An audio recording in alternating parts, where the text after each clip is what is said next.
and she's also the mother of two young women, one of whom has cerebral palsy and uses a wheelchair to get around. That would be the fabulous Erica. She's worked for Ohio Family to Family as a family support specialist for 8 years, helping families to access the resources that they need for their loved one with a disability. She serves on the Parent Advisory Committee for Ohio's Children with Medical Handicaps program and is past chair of the Community Council for the American Academy of Cerebral Palsy and Developmental Medicine, an international organization of professional clinicians who treat patients with cerebral palsy or CP. So with no further ado, Lynn, we're excited to hear about etiquette.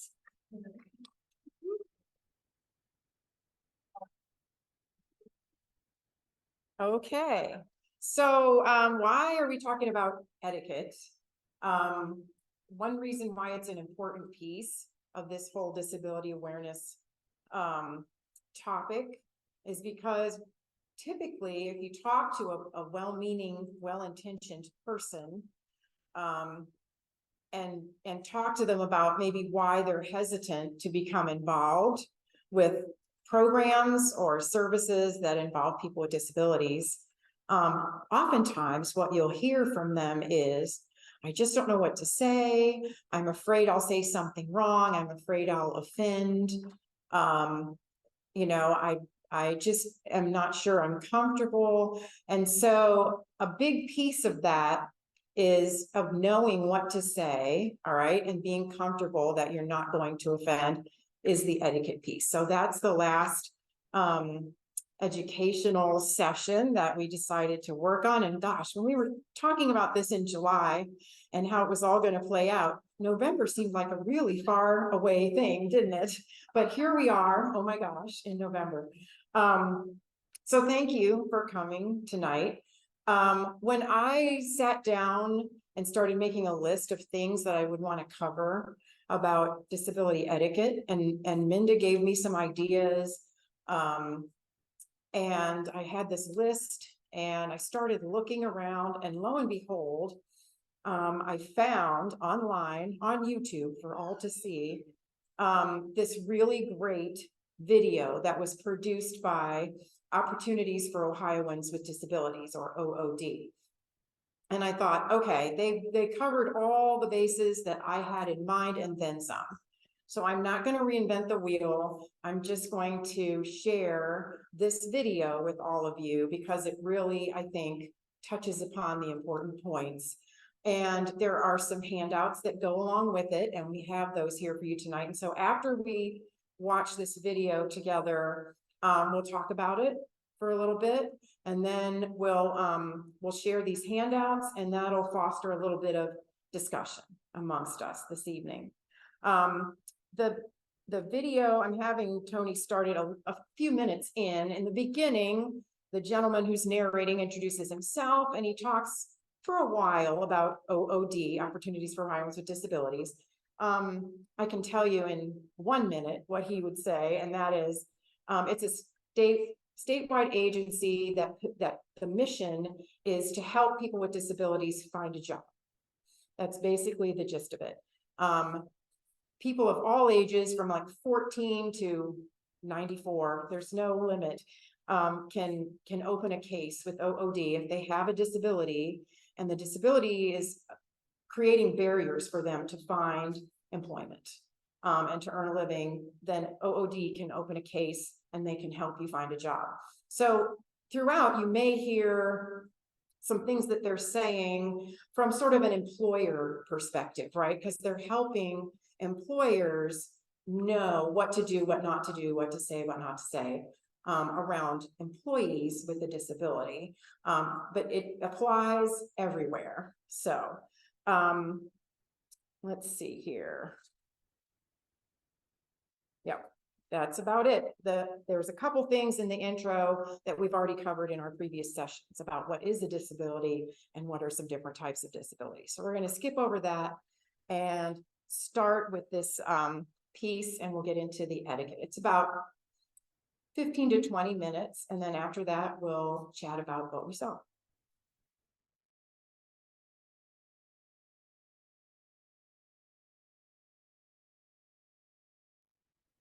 Okay.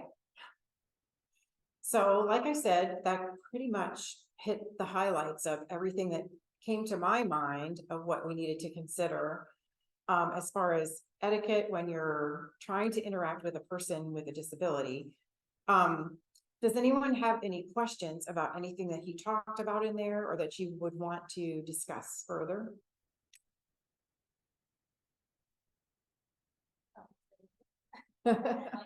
I did too. That's why I decided to use it as the majority of my presentation. It was on point. Yeah, I really think it was. There is, I was going to take a minute to talk a little bit about the part that he focused on about person first versus disability first language. And it's the trend of people who are preferring the disability first language is pretty recent. And of course, things change over time all the time. So there was, a really strong focus for many years on trying to remove the R word from things, okay? Government agencies, it was the boards of MRDD everywhere, right? And now it's just the boards of DD because the MR was taken out everywhere.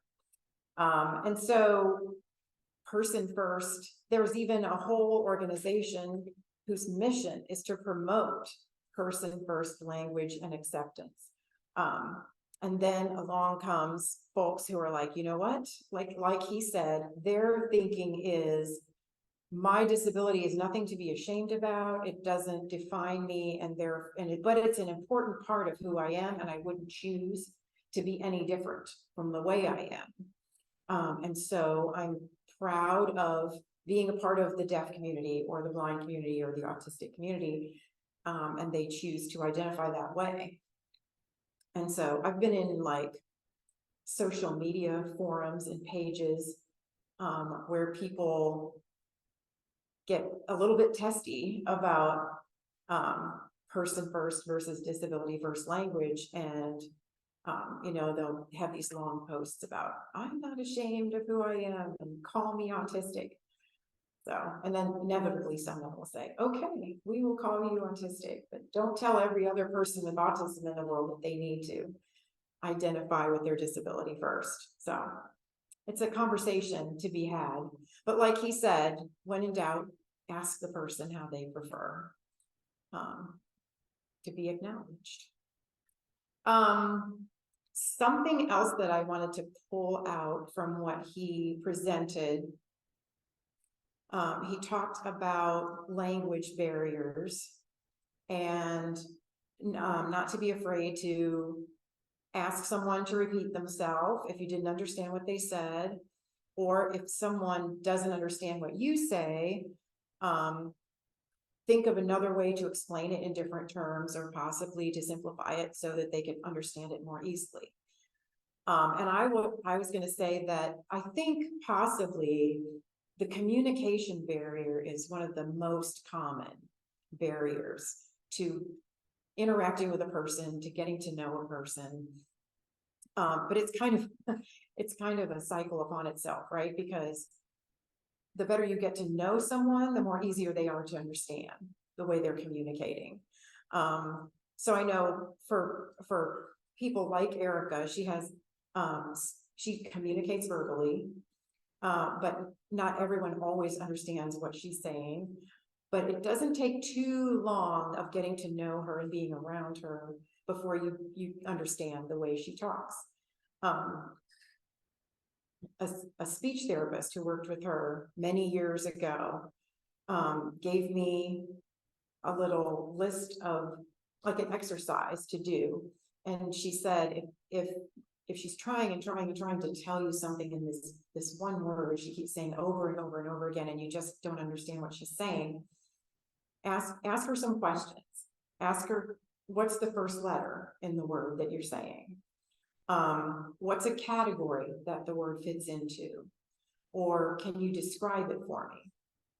And so I have this fun example of one day when she was telling me about a new friend she made, and she was telling me about this friend, and she told me that he likes guff. And I couldn't figure out what she meant by the fact that he likes guff. And so I said, what's the first letter? G. Like, okay, I guess I knew that. I can hear the G in guff, right? What's a category? And she couldn't quite come up with a category for guff. And so then I said, well, describe guff for me. And she's like, well, it's when you hit the ball in the hole. So her friend likes golf. He likes to go golfing. And that's what she was saying all along. So she, she could describe it. Not everyone is able to do those things. Not everyone can tell you what the first letter is, or what category it fits in, or describe it. And so if not, then get to know that person and how they communicate, so that you can find other ways to get around the communication barriers. Even if a person is nonverbal, if they have certain ways of communicating yes and no to you, I know a young woman who communicates by looking up and to the left when she means no, and smiling and blinking her eyes at you when she means yes. And so, but if they have a way of communicating yes and no, that's a huge hurdle that you've overcome towards communicating with that person. So ask the people who know them how they communicate, get some tips from them, some insights as to what their signs might be, or what their verbal quirks are.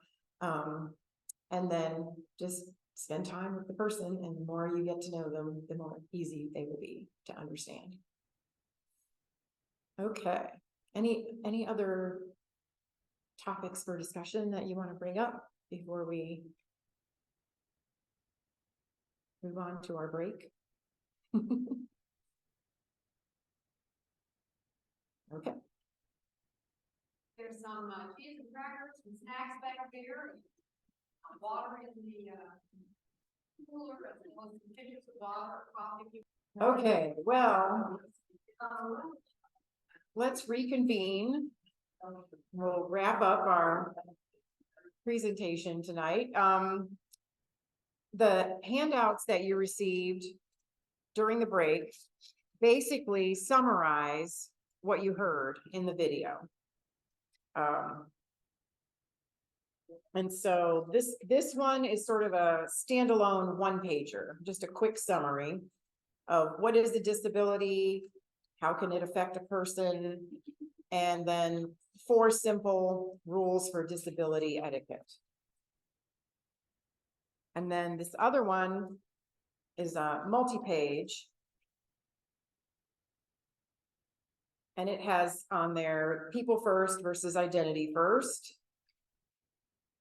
choosing appropriate language, language do's and don'ts, words and phrases to avoid, summarizing tips for respectful interactions,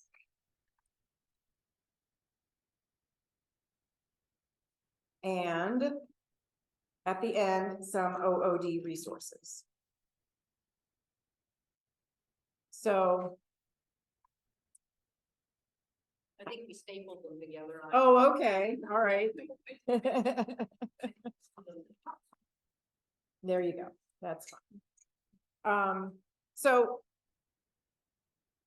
I think I basically, before the break, brought up the 2 points that I wanted to make from the video and from the handout. But looking through here, is there anything that catches your eye that resonates with you as far as an experience you've had in an interaction with a person with disabilities, to where you could share a story about that interaction? I have just today going to see one of BJ's to pick up some stuff for tonight. We were talking a little bit about, like, if you're in a mall, like not people you know, but somebody is a complete stranger to you to some degree. And I noticed I was coming out of this aisle and there was a gentleman, I don't know, probably 30s, 40s, sitting on a bench by himself. It appeared to me that he had some disability of some sort.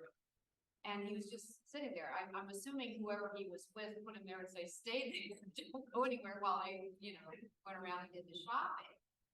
And so my nature would always be to say to people, hi, not just ignore or pretend that they're invisible.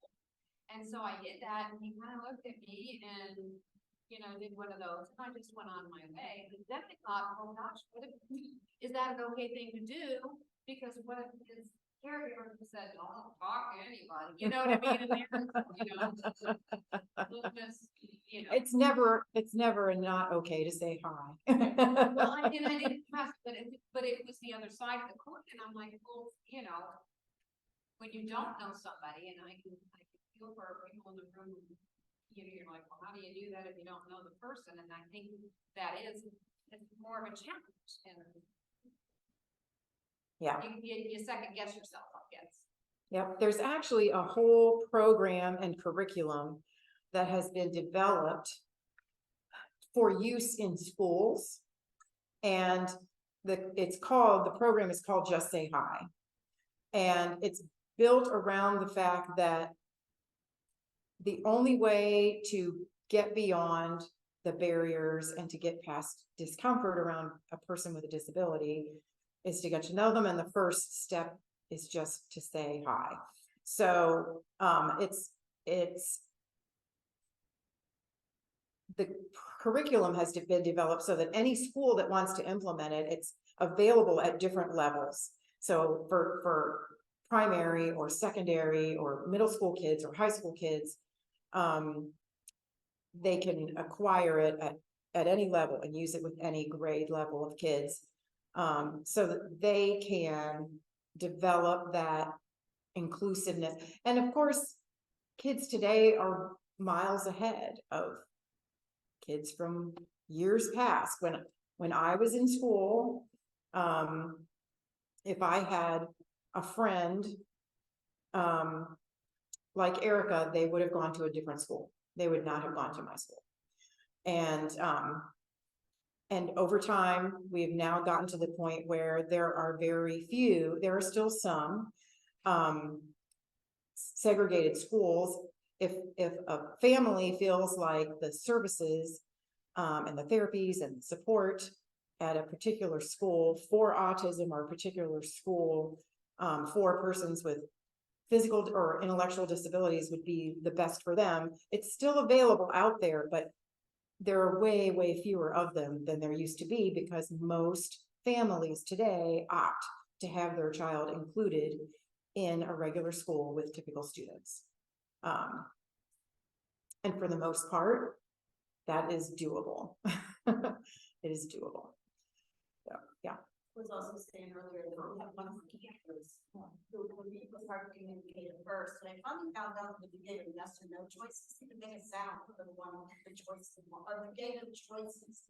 He would make a sound for the choice he wanted when you said that one.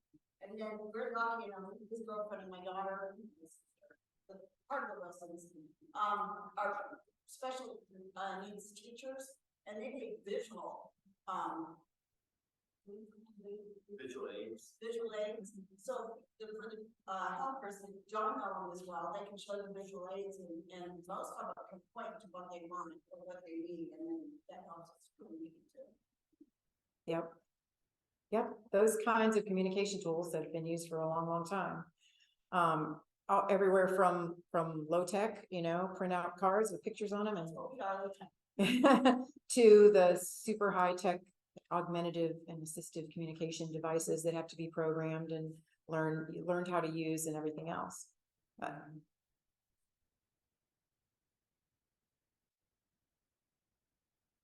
all right, anything else in here that triggers a thought about an interaction that you've had that you'd like to share because it would be a helpful example? I have a cousin who is blind, and she wasn't born blind, but she had a brain tumor, and in doing the surgery to save her life from the brain tumor, she lost her vision. And so at the age of 4 or 5, I think, she had to come to terms with no longer being able to see the world around her. So, but she's about 30 now, and she takes the world by storm. She has a guide dog, and she uses a cane when she needs to, but this girl rides ATVs, she goes downhill skiing, she goes rock climbing, she goes water skiing. So yeah, she does it all. That's excited.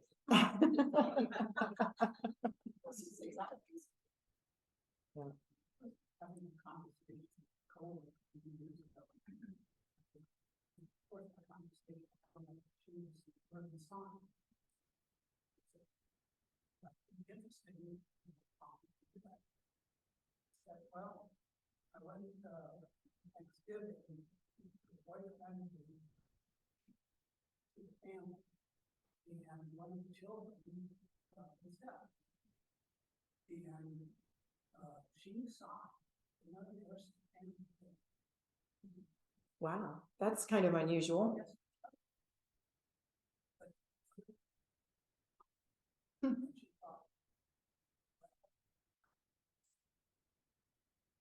Good for her.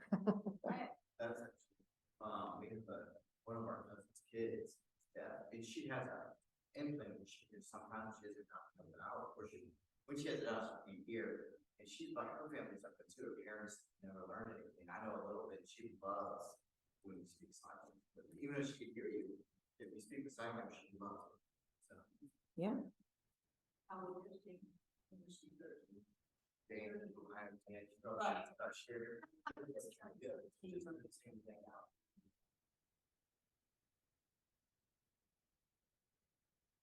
My cousin didn't speak very well. She used to have hearing aids.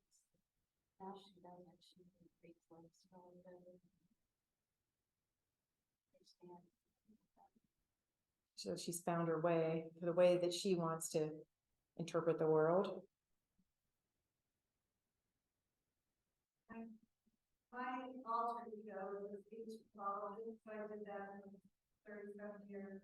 And I think that comes to my mind is something that I learned with everybody, but particularly the people that have communication problems, is that if you communicate once and you wait, don't communicate over them, don't say things over and over again, but wait to see what they have to respond back, and then you respond. Don't always, doesn't always have to be a question, make a comment. So that you're not putting that person on the spot to answer a question. So you just make a comment about, your shoes are pretty, and wait for, but it might not be a verbal response, it might be a non-verbal response. And then you have a conversation that communicated their level, so they can understand, when they can get back to you. Imitate what they've done. Sometimes that gives you the ability to understand what they said. You imitate exactly the way they say it. And then they can clear it up, because I can know with Jesse, and I mean, John and I look at each other and say, like I said, once you get to know them, you know what they're saying, but you don't always look at each other and say, I don't know what you just said. And if you imitate with her, you do it back to her, she'll kind of laugh to you, and then she'll say it in a different way, or she'll clarify it in a way that she knows how to clarify. But everybody's different, I guess. There's just every Security communicator person, every person needs that, that's fine, everybody doesn't want to be called, whatever they want to deaf or.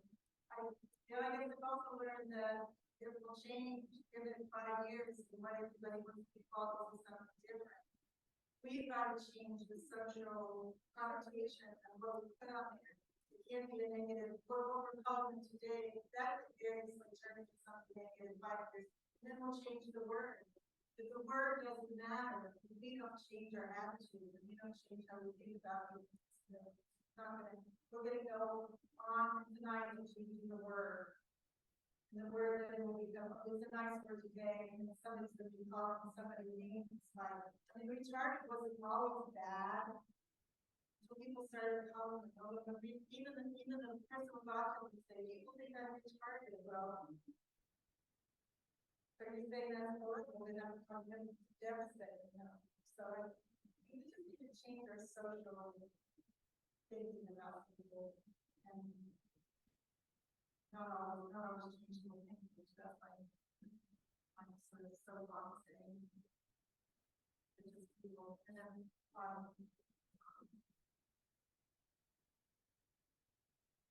Okay, well, does anybody have any questions about anything that was presented in this series?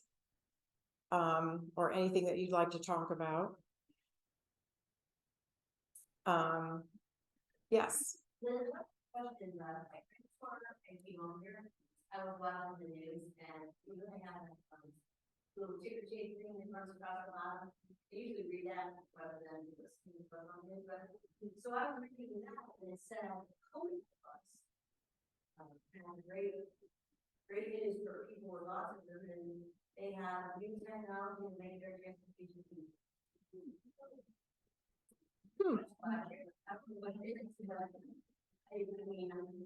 I was trying to figure out what it was. And I wonder if it's, I know there was an initiative that started out at Columbus State Community College and the Smart Columbus Project. And they started trying to develop an app that people could use to help them access public transportation and to get around, even walking. And so I wonder if it has to do with some sort of technology enhancement, because CODA has done a lot over the years. Like they have the mainstream program, which will come and pick you up at your home and take you to your destination if you aren't able to ride a regular CODA bus, or you cannot get to, you know, you can't access it through a bus stop. There's issues with mainstream. I know people who've used mainstream and they say, don't rely on it to get to your job because it doesn't always get you there on time. And so then attendance and tardiness becomes an issue, and it's not your fault because the CODA bus didn't get you there on time. But you know, it's a nice service and it's an attempt. And then I've heard something that CODA is partnering with someone to have an Uber-like service so that it's call on demand, as opposed to like the mainstream, you have to schedule it in advance. And so I haven't heard more about the Uber-ish thing, but I thought that sounds great. That would be great. But this is something different. So I wonder if it has to do with technology. Something nice, autonomous mobile app developer that helps people not daily tasks. So it's like an app sponsored and doing a bridge happen. With lots of visuals and audio, I guess I can something that can go virtual Mm-hmm. One time when I went to the tech summit that they have at OSU, that Nysonger has at OSU, they had a video about an app technology that someone was using, and a person helps them and programs their trip. And so there was a young man with Down syndrome who had a job and he used public transportation to get to his job. And he had to walk from his home to the bus stop, and he had to get on, and there were many stops that he had to get past before his stop came. There weren't any transfers or anything like that, but, and the app would, it would ding and say, it's time to leave, you need to leave the house in 5 minutes in order to make your bus. Don't forget to lock the door behind you. And then it would say, all right, you should be walking past so-and-so's house now. All right, you should be at the bus stop now. And then once he got on the bus, it was timed, and it would say, okay, you should be driving past the such and such church now. You should be driving past the grocery store now.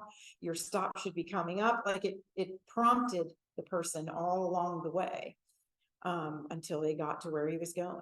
So I wonder if it's something similar. Yeah, that's very cool.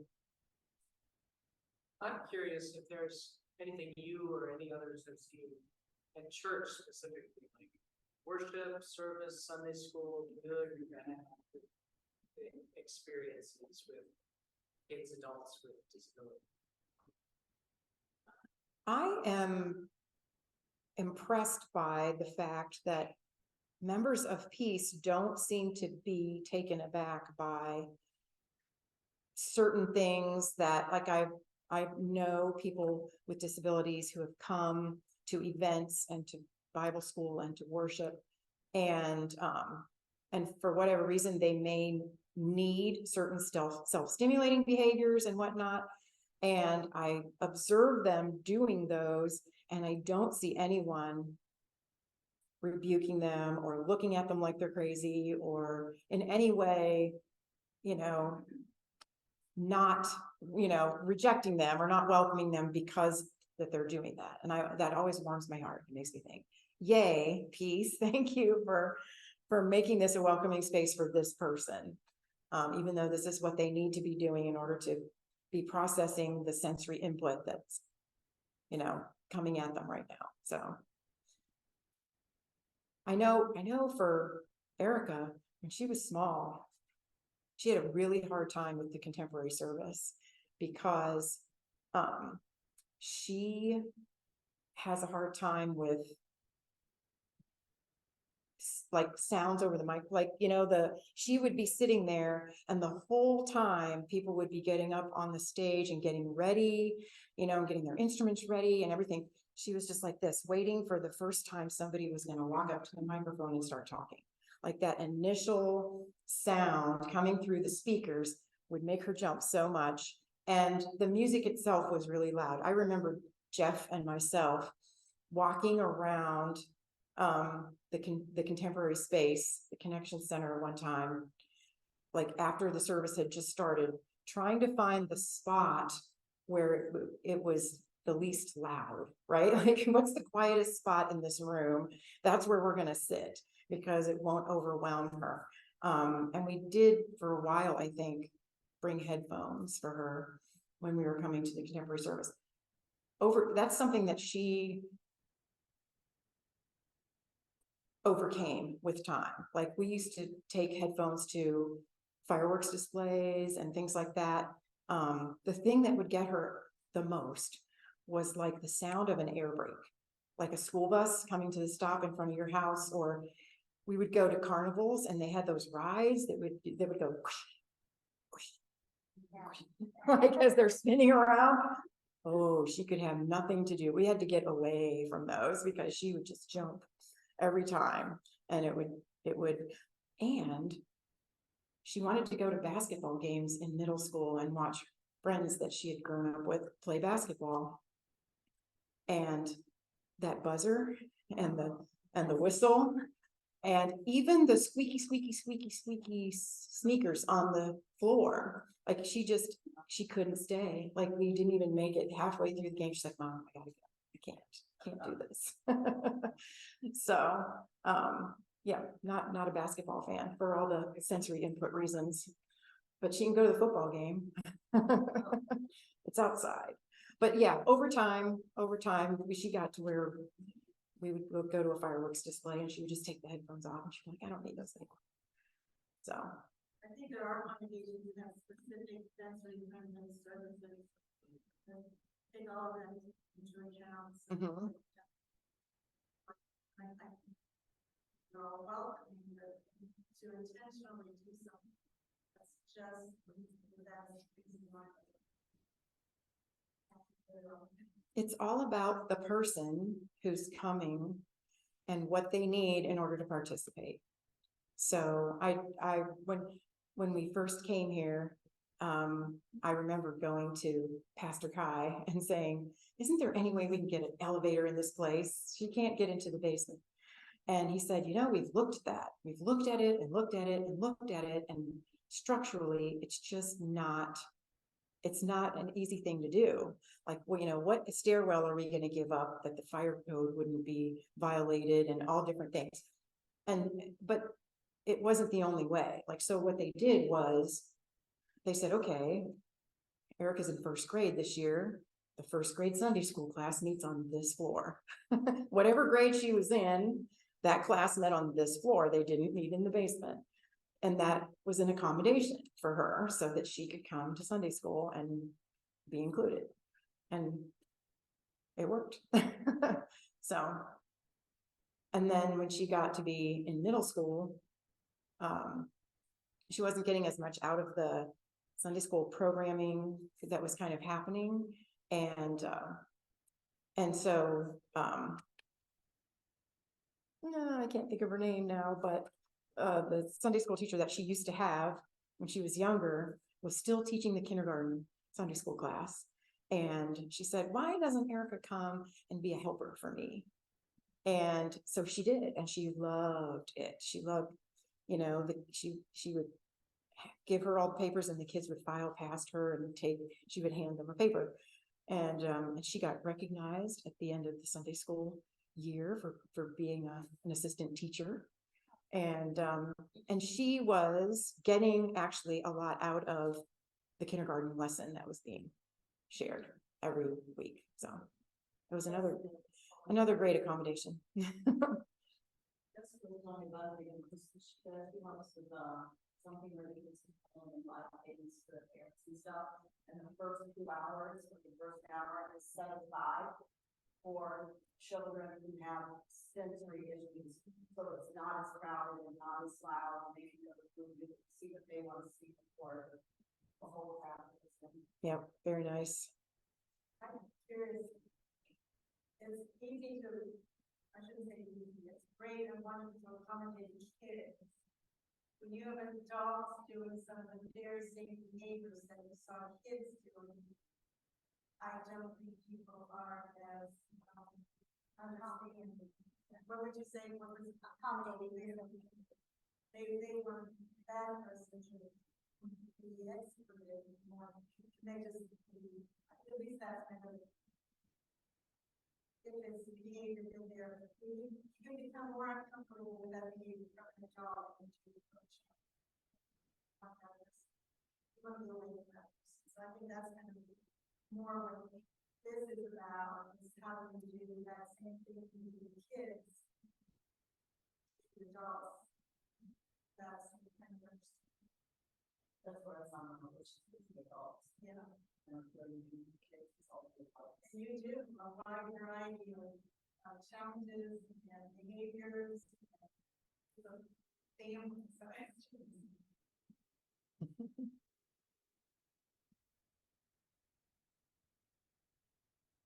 So I think whatever the key is that if someone is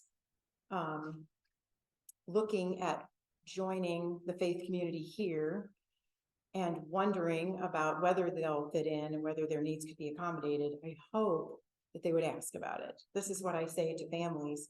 Don't walk into a space and just wait for people to come and say, here, let us do this to accommodate your needs. Talk to someone and say, here's the issue we will have if we come to this service or if we participate in this event. Is there any way you could do X or Y or Z to accommodate my child? And then all will be well. And chances are, if it's possible, they're going to do it. So. It's interesting though, I think of what's the balance though of being proactive Because I think the same argument can be made talking about our RIC status, right? There's people that said, you don't need to put it on your sign that you're open to LGBTQ people, right? You just come here and you'll find out. But they're like, no, people, they won't come there if they Yeah. know up front that this is a safe place to be. Absolutely. How can we communicate in the same way, this is a safe place to be? We will make accommodations for people with disabilities Mhm. in the same way that we would do RIC. That's true. I don't know.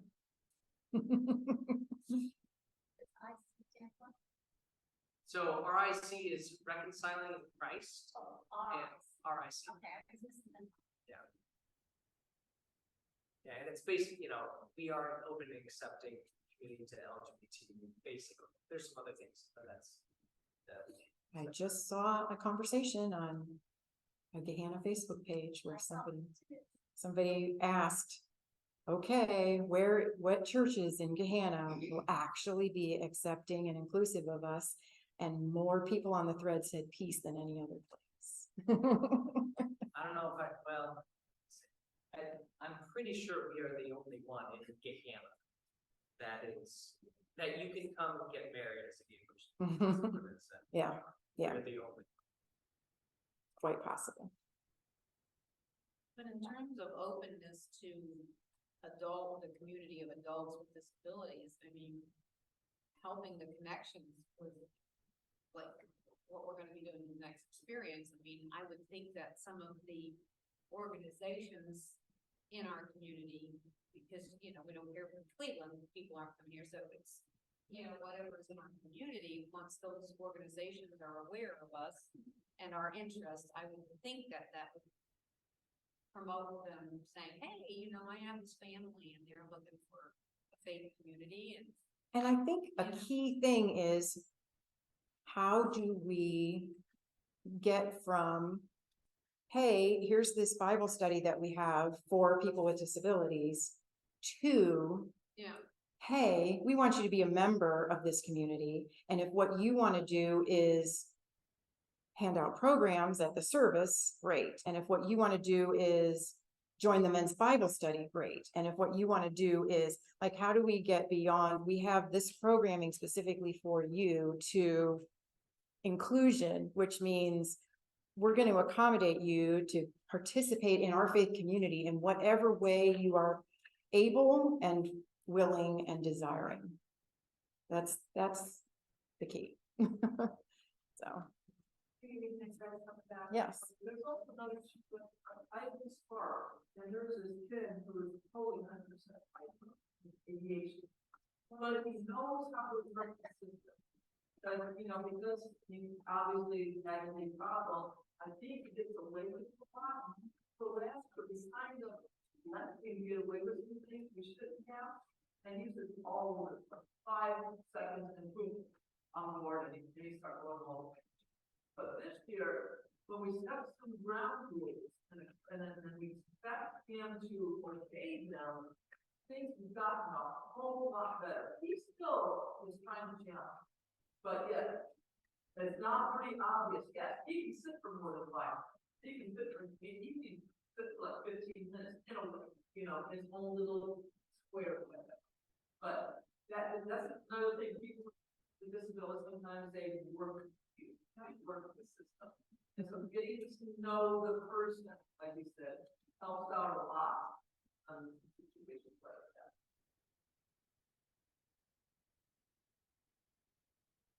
that. Okay, well, getting to know the person is the key. And so along that line, we would like to challenge each and every person here to commit to something as a next step that will help you get to know a person with a disability, or some people with disabilities, in a different way. So Minda has put together a packet of community-based opportunities, ways that you can get out into the community and be around people with disabilities, so that you can become more familiar with how someone communicates, or what their needs are, or what their really cool sense of humor is, and how much fun they are to be around. So, I'll let you go ahead and talk about how this next step is going to work. Part of our grant process was not just to teach 3 classes and say goodbye and thank you for coming. It's so what's gonna happen next? And next is gonna be an opportunity at whatever level you want to participate. If you don't want to do it, you feel uncomfortable doing it, that's fine too. But I would encourage everybody to do something different than what they've already done. So you may have years and years of experience doing one thing, but maybe there's something else in these opportunities that you might find interesting. What I was able to do was, we put together a list of places that we thought would welcome somebody coming. And when I contacted them within a day, every single one of them responded back to me quickly saying, what a great idea to let people begin to, they got the idea without me even saying it, to begin to help the community know what we do and who we are.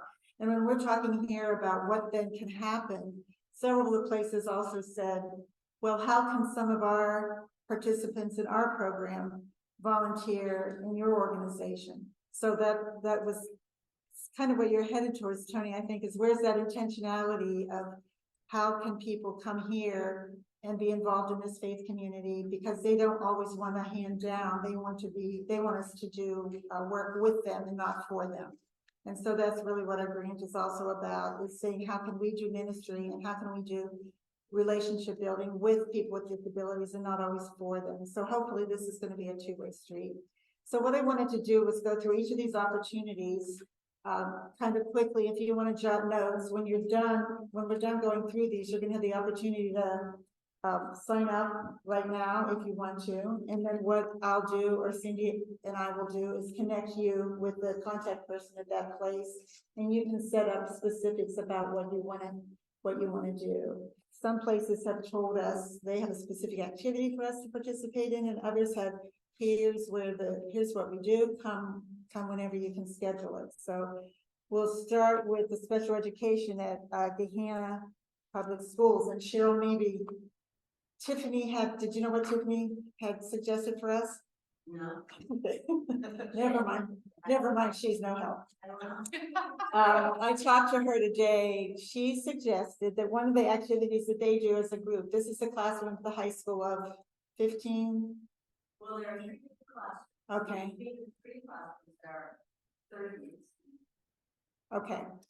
She talked about when you fill bags for the homeless or something. You do an activity every year like that? Something. Where she said that is what you would work alongside the people in the classroom to do this service project. And she's talking about either December 8th from 12:30 to 2 o'clock, or Wednesday, December 13th from 12:30 to 2 o'clock. December 8th from 12:30 to 2, or December 13th from 12:30 to 2. I think she's hoping to do it probably, Cheryl, just one time. So if we had several volunteers, we would all have to do it on one day. You can do more than one of these experiences, by the way. The next one is the Open Door Art Studio and Gallery.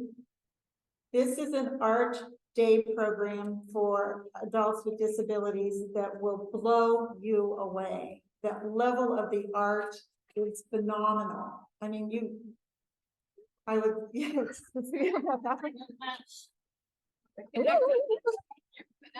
Do I need this? Can you hear me if I talk just like this? This. Oh, okay. Yeah. Okay, never mind. I'll talk to her.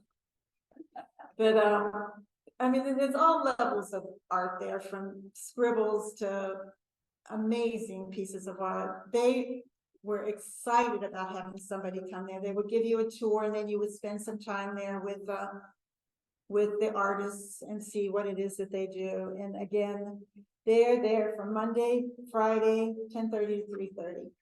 But again, what I would do is put you in touch with the person there, and you would not just show up, but you would schedule some time to go. The next one is Creative Options. Creative Options is a new day program.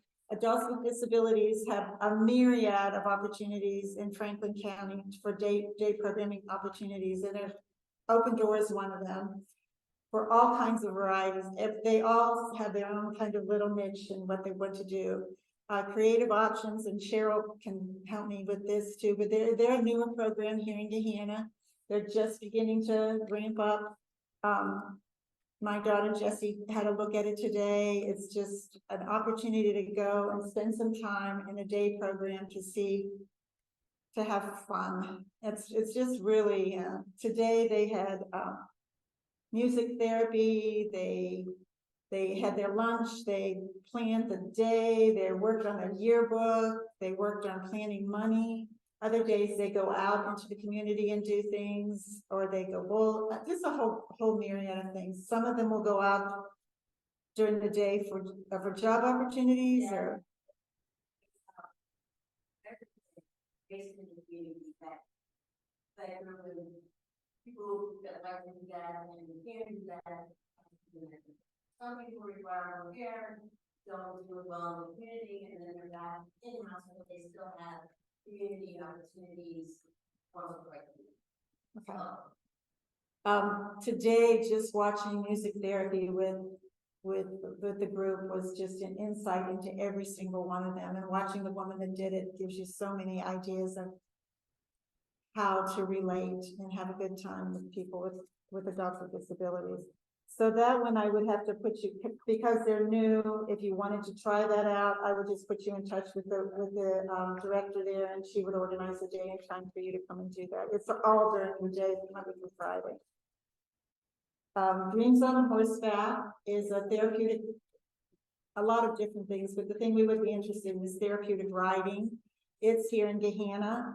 It's over on Reynoldsburg, New Albany Road, and there's some times when they have children and they have adults doing therapeutic riding. The times are Tuesday, 4, 5, and 6 o'clock. Wednesday, 5 and 6. Thursday, 5 and 6. And Saturday, 10 to 11. And again, there'll be sign-up sheets over here on this table when you're done, and you can sign up for something that you want to do. And again, I'll connect you with Jennifer Hansen, who is the director or owner, director, whole bunch of stuff there. You know, it's that, and I don't think that they would probably want people to volunteer in this kind of. They partner with the high school in with their special education classes, and some of the students from different classes go out there and they work the barn and they work the horses and they do all kinds of things for like job skills. Yeah. So we've had a relationship with this group for a long time. They do a lot of different kinds of things. They have a program for veterans and students and teaching job skills, and now they're doing occupational therapy and speech therapy. They just keep growing and growing. But again, that was something that wrote me back right away and said, we'd love to have somebody come. Friendship Ministry is our ministry here at Peace. Nick and Tika you want to speak to it? Respite? So respite is a once a month preferred. First and second Saturday, it's from 9 to 3, and what it is, it has them. They come, we hang out, we do some crafts, we just have a really good time hanging out with some friends. Do like get into crafts. And that runs October through May. November is working on the one maybe it's July. Yeah. So it's a nice time. And then the other one is we do camp. That's a huge one in the summer. It's for a week long in July. It's basically the same thing, but it's a week long. We do crafts every day. We do field trips. We eat. We hang out. Make amazing friends. And it's the best. It's a family. It's yeah. cool. So those dates are on a sign-up sheet over here too. The other part of Friendship Ministry is a bi-monthly, it's been called Bible study, but it's not. If you think about Bible study, we have a Bible story Mr. Jim does for us. And we learn a lot of stuff, but we do a lot of other things too. So Wendy, do you want to speak about that? really just a shorter version of what they described. It's twice a month, for an hour, 6:30 to 7:30 on Thursday nights. And yeah, we kind of need a different name because it's not like a deep Bible study. No, it's more like a fellowship. Yeah. I was where you also sing some songs, do some crafts. So we're trying to make it fun. It's not just Yeah, it's a core group, but again, I think that's something that we want to grow. And as we do, as you identify yourselves going out to some of these observation sites, certainly welcome people to come to these programs here at Peace. So that's sign up over there. Gahanna Special Olympics is kids in Gahanna from, I think, maybe 6 years old on up through however old you want to be. You can be in Special Olympics. What they've invited us right now, they're practicing and playing basketball. So there's a whole list of dates that you can sign up to go watch a practice, play some basketball, go watch a game. Special Olympics meets the athlete at the stage of wherever they are. So you can just be able to pick up a ball and throw it, and you can be a special basketball athlete, or you can play competitively in a basketball game. So it's that whole range of abilities of the athletes. Special Olympics does, I don't know, probably about 9 or 10 sports, but right now they're doing basketball and swimming, but they've invited us to be a part of basketball. The Alternative Center is another day program that's been around a little bit longer than Creative Options, but the same kind of idea. This, I have to let you know, is where Jessie goes. It's a huge family of amazing people that take care of each other, and that's the participants as well as the staff. So if you want to have a good time and get to know some really fun, it's kind of like camp. It's a bunch of people that go to camp and they have a fun time every day. They have a activities director. I always tell people this activities director who came to us from, he's a social worker by education, but he was on Broadway and actually was Simba in The Lion King for years. And then said 20 years on Broadway was enough for him. So he came back here to Ohio. He does a lot of singing engagements around here, but he's also our program director and, you know, singing songs and doing all kinds of fun things. He's just drawn on, you know, he makes it fun for the parents too. The Shane Center for Therapeutic Writing. Amy, would you want to speak to that a little bit? Amy volunteers there, so she can talk to us a little bit about the Shane Center. Yeah, basically, I'm a horse handler, which means I simply leave a horse around their feet, or I stand by the side of the horse, make sure the person doesn't fall off. We work with people with disabilities, all spectrum. I work with some twins that, you know, it's common to still compete, but there's anything wrong with them. And they're a little bit autistic in this. And if they stand up, they know how to stand on the horse and get on it, and you can roll their back, and do obstacle courses and things like that. But I also work with a couple of people, one named Tim, who he's been with the Shane Center for like 20 years, and he's very nonverbal, and all he does is money, you know. But by looking at his face and stuff, you know, he's just so happy and all this. And there's another lady, whose name is Mila, and she just speaks a few words, but there are much. But she always comes to print and proper. I can dress around this because she could not be. But then there's also a 4-year-old named Gabe, and he's nonverbal, but he loves songs. He loves songs. He thinks, goes and must go round and round. Down by the bay, things like that. But anyways, a lot of fun. The people there just really care about this building. And there's all levels. Some during the winter time we do indoor arena, during summertime we go outside and do the outside arena. And they're always looking for volunteers. And it's not the students, you can't come and say, I'm a volunteer, you have like a training class so that you know how to, it's like a 2 or 3 hours in one month every morning. But you have to go to the training class and before you. I mean, I could really, the only experience I had with the horse before that was when my grandparents had a horse. And I would find, they didn't do much with it, and I tried, the thing is made, there's a sewer line, went out of the sewer line, and it's slow, and they fall. And that's the experience I had, you know, they, how that was. Awesome. You just covered the whole spectrum of communication when you talked there, I was listening to, you know, you talked about the people that were nonverbal, the kid that likes to sing, the person that just grunts, the person that complete full sentences and you don't know they have a disability. You covered everything we talked about. And I, you know, I also think the horses are amazing, amazing, sensitive animals that they sense who that rider is on their back, especially the horses that they're chosen in Dreams on Horseback or at the Shane Center to be those therapists. Some of them have one foot in the grave. Yeah. Yeah, because they, yeah.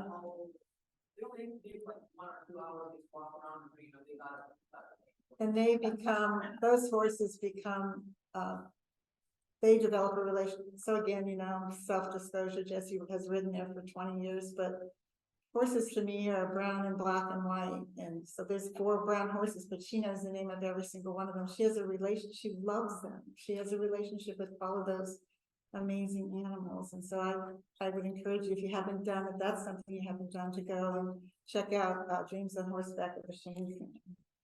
And they do respect the people with disabilities, but there's equal respect for the horses. So the riders are taught to respect the animal that they're riding and don't just wallop on the horse. So the opportunities, I'll lay out the where you can sign up and the schedules for Shane Center. I should tell you, she had Tuesdays at 10, 5, and 7:30, and Saturday at 10 o'clock is when they have adult riders. So I do that all the time. I call her my daughter. Where is the alternative center is moving to Cherry Bottom Road. I don't have that on there. It's got a new address. It's Cherry Bottom, corner of Cherry Bottom and Morse Road. They're just in the process of moving into a new facility. So that's probably didn't happen, but they should be there by next week. They should be in that new facility. Any questions about any of the sites? And again, if you want to sign up today, I would appreciate that so we can get it rolling. But if you want to think about it, and then we'll get in touch with you and we'll schedule something.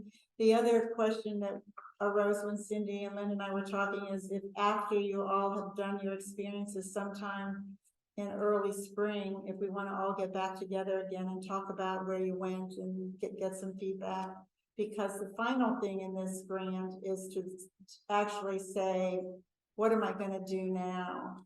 Am I going to read some more? Am I going to volunteer somewhere? Am I going to get a collection of books for the bridge? Just a random thought. But anyway, I thank you all for being here tonight. And there's a survey. We're going to pass out a survey. We all really want your feedback on how it's gone. And not that we're ever going to do it again, but what we could have done to improve. And if you have any suggestions for where, I mean, some of the ideas that Tony brought up about how can we take this to a new level with adults with disabilities to build that relationship. Thank you.